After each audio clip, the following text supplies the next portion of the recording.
तो चलिए अब रुख करते हैं हिमाचल प्रदेश का। हिमाचल प्रदेश में विधानसभा के शीतकालीन सत्र की आज से शुरुआत हो रही है। ये जो शीतकालीन सत्र है ये 14वीं विधानसभा का चौथा सत्र है और सुबह 11 बजे से जो है वो इस सत्र की शुरुआत होने वाली है, यानी कि चंद मिनट जो है वो बचे हैं और इस सत्र की जो है वो शुरुआत हो जाएगी। मुख्यमंत्री मंत्रिमंडल का परिचय भी जो है वो करवाएंगे, क्योंकि हाल ही में 2 नए सदस्य जो है वो मंत्रिमंडल में शामिल हुए हैं। पूर्व विधायक बालकृष्ण चौहान के निधन पर जो है वो शोकोद्गार भी जो है वो किया जाएगा।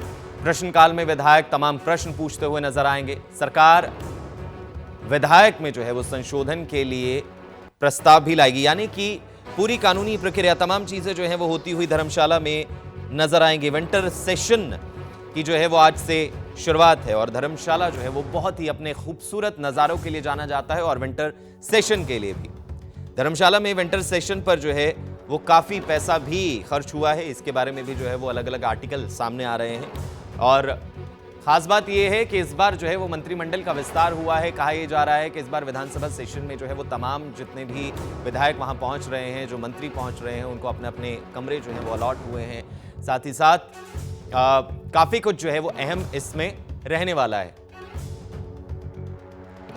विधानसभा सेशन जो है वो धर्मशाला में रहेगा। काफी चीजें हैं जिसको लेकर सरकार को घेरने की अपोजिशन कोशिश कर सकता है। कई सवाल मौजूदा सरकार से पूछे जा सकते हैं और खास तौर पर 1 साल का कार्यकाल के बारे में जिस तरीके से कांग्रेस जश्न मनाती है और अपोजिशन उसके ही अपोजिट में जो है वो जन आक्रोश रैली निकालता है, वो भी मुद्दा जो है वो गरमा सकता है इस विधानसभा में।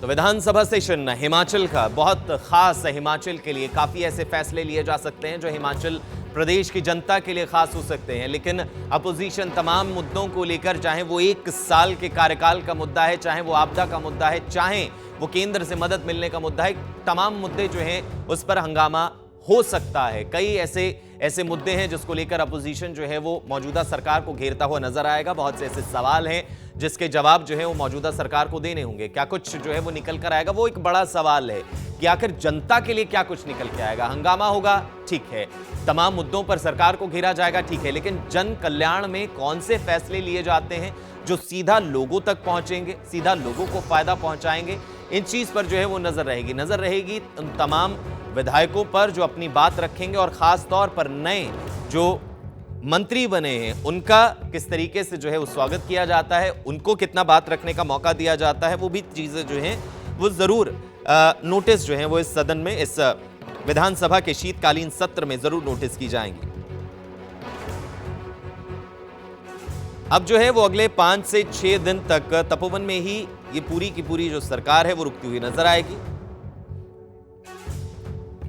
तो ज्यादा जानकारी के लिए हमारे साथ हमारी संवाददाता रेशमा कश्यप जुड़ गई हैं। रेशमा, कितना जो है वो जरूरी ये सत्र रहने वाला है, क्या कुछ खास फैसले यहां पर हो सकते हैं और अपोजिशन सरकार को किन मुद्दों पर घेर सकता है? जी गौतम, मैं आपको बताना चाहूंगी कि यहाँ से आज जो शीतकालीन सत्र का पहला दिन है वो शुरू होने जा रहा है और पहले ही दिन जो विपक्ष है काफी मुखर नजर आ रहा है, क्योंकि जो सदन की कार्रवाई है वो 11 बजे से शुरू होनी है। तो तस्वीरें आपको दिखाना चाहूंगी सदन के बाहर की।